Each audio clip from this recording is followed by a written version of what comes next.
Welcome back to Hardball. Joining me now, Democratic Congressman Jane Schakowsky of Chicago and Republican Congressman Dan Lungren of California. Let me ask you both about this big question. Who should be in charge right now, Congressman Lungren? Is your team, the Republican team, still running the economy? And if so, what a situation that is. And should the Democrats begin to accept some measure of responsibility for the hell we're going through? The market is bouncing up and down like a slinky. It went up 500 points today, but you can predict it again. And Monday will be a bad day. Every other day seems terrible.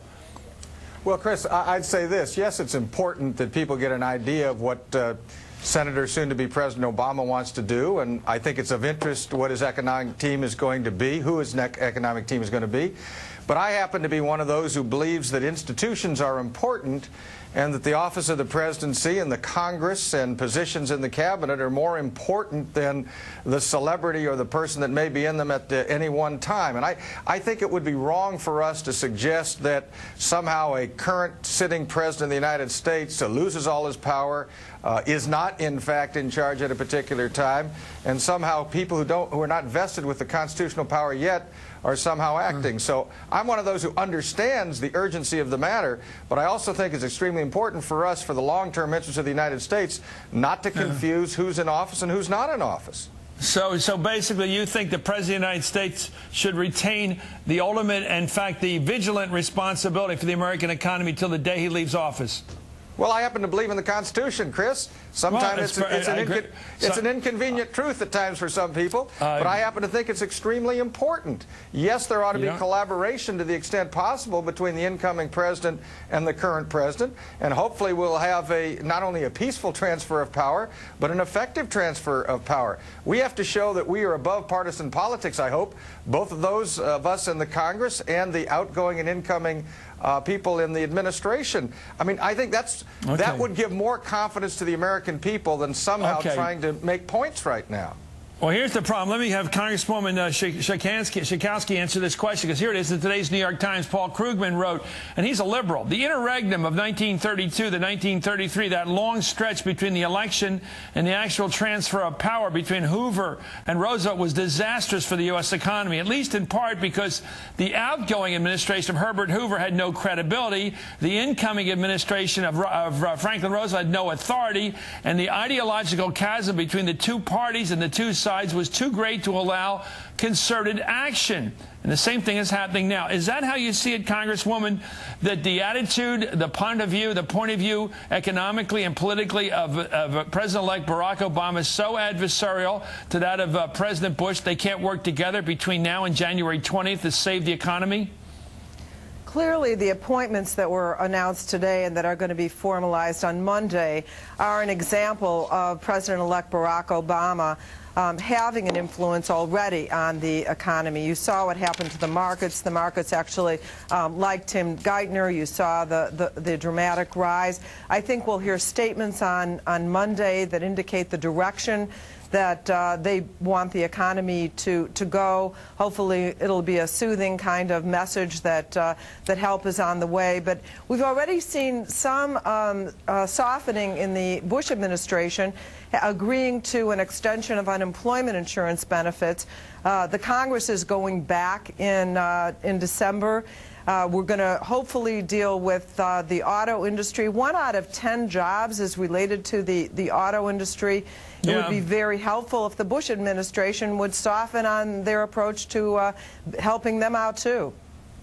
What do you think you would do if you were Barack Obama right now? Would you be on the phone with President Bush urging him to take steps like aid to the auto industry and say, look, if you don't do it, I'll do it. You might as well start the ball rolling. How would you approach the next couple of months? Look, we've got all of December ahead of us. We've got 2/3 of January ahead of us. That's almost 2 months. In fact, it is 2 months if you add it all up, including this next week, Thanksgiving week, all the way before we have a new person at the switches. What are we going to do in this interregnum? Who's in charge? You say, I'm not clear what you're saying. Well, first of all, I think that even Ben Bernanke agrees that what really has to happen is a major stimulus package. The Democrats, the president-elect have all talked about that.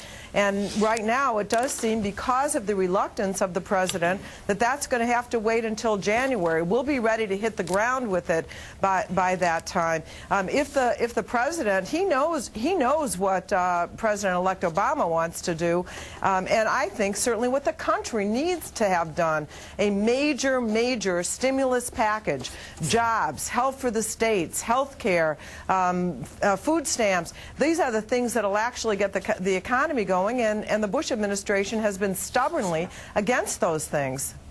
Well, Congressman Lungren, should the Bush administration respond to this jawboning? You're getting this loud. It's a lot more than a whisper of calling for an auto bailout. I think that was what Barack Obama may have talked to the president about when he was visiting with him a couple weeks ago, and nothing's happened. You've got the stimulus package where Barack Obama says, if you don't do it on your watch in the lame duck, I'm going to do it when I get in there. Should that be enough oomph for the president, who's still our president, as you point out, to do something?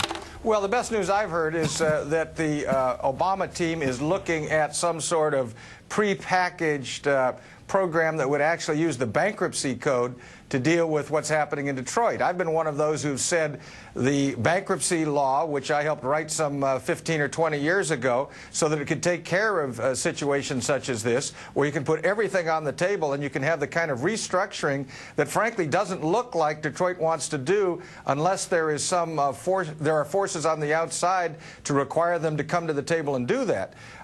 As I say, when I see that that's what the Barack Obama campaign people or transition team is looking at, that at least gives me some hope that they understand that a $25 billion bailout with, frankly, questionable terms, and with those in Detroit responding, they don't know if that's going to help. They don't know if that's going to be enough. They don't know how they're going to use it. They seem to be like Secretary Paulson when he first came to us asking for the $700 billion. Give us all this money and have faith. I just remember Ronald Reagan's word, trust but verify. We've got to look at what the circumstances really are there. And I'll repeat what I've said before. There are many American workers building American cars that are being purchased by Americans today. They just don't happen to have the names of those companies in Detroit.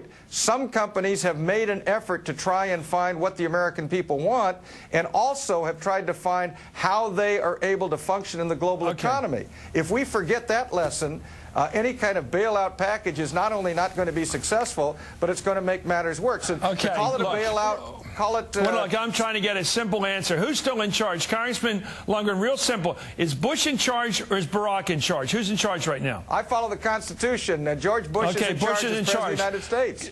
Congresswoman Schakowsky, who's in charge, Bush or Barack?